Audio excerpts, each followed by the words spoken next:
تو فی الحال آپ لوگوں کو اتنا میں بتا دوں کہ جہلمی صاحب کے استدلالات غلط ہیں، اور مزید تفصیل اگر آپ کو دیکھنی ہو تو انشاءاللہ اس پہ شاید پھر ویڈیو بناؤں، لیکن ابھی میں جو آپ کو اہم بات بتا رہا ہوں کہ فرض کیجئے کسی روایت میں ہے کہ قاتل عمار جہنم میں جائے گا یا قاتل عمار دوزخ کی طرف بلا رہے ہیں، سمجھیں بات کو، اور اس طرح ٹکرا رہی ہے صحیح مسلم کی روایت، تو صحیح مسلم سے کی جو عموم ہے نا اس کی بنیاد پر یا تو یہ غلط ہو جائے گا کہ قاتل عمار جہنم میں جائے گا، تو وہ جو روایت جو صاف کہہ رہی ہے کہ قاتل عمار کے لیے جہنم ہے بقول جہلمی صاحب کے، جیسا کہ وہ پیش کرتے ہیں، میں ان کے اصول پہ بات کر رہا ہوں، تو وہ اٹھ جائے گی چاہے وہ سندن کتنی بھی صحیح ہو، کیونکہ اپنے سے اوثق سے ٹکرا رہی ہے۔ قاعدہ یہی ہے کہ ثقہ جب اوثق مخالفت کرے تو وہ شاذ ہو جاتی ہے، خواہ بلا واسطہ کرے چاہے بالواسطہ کرے،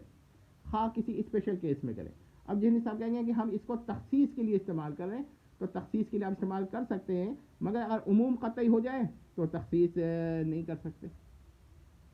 ٹھیک ہے۔ اب دوسری بات ہے خلف الوعید کا قاعدہ کیوں نہیں لگاتے؟ خلف الوعید کیا ہے؟ اب میں بتاتا ہوں، یہ خلف الوعید جو ہے یہ خلف الخبر نہیں ہوتی،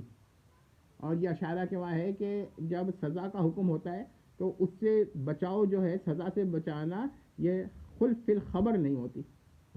خلف الوعدہ نہیں ہوتا، اور یہ اشارہ کا عام مذہب ہے، اور اس سے جس نے بھی اختلاف کیا نا وہ لفظی ہی ہے، ورنہ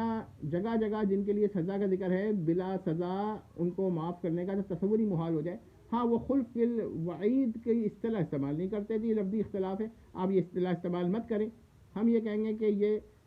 کیا کہتے ہیں یہاں پر باری تعالیٰ بچا لے گا، اور یہ صرف استحقاق اس صورت میں ہوتی سزا، ہاں اس صورت میں ہوتی جب عموم میں داخل نہ ہوتے،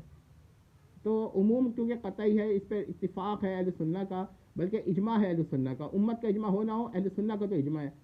تو یہ بہت بڑی دلیل ہوتا ہے، لیکن کیونکہ جہلمی صاحب کے وہاں اہل سنت کے اجماع کی کوئی اہمیت نہیں ہے، تو یہی وجہ ہے کہ وہ تو قرآن کو مخلوق ماننے والے کے بارے میں بھی نرم گوشہ رکھتے ہیں۔ ہر وہ شخص جو اہل سنت کے خلاف، خواہ وہ اہل سنت ہی ہو مگر کوئی جملہ اس کے منہ سے نکل گیا ہو تو جہلمی صاحب اس کو دلیل بنا لیتے ہیں، اور یہی چیز جہلمی صاحب نے منکرین حدیث سے سیکھی ہے کہ اگر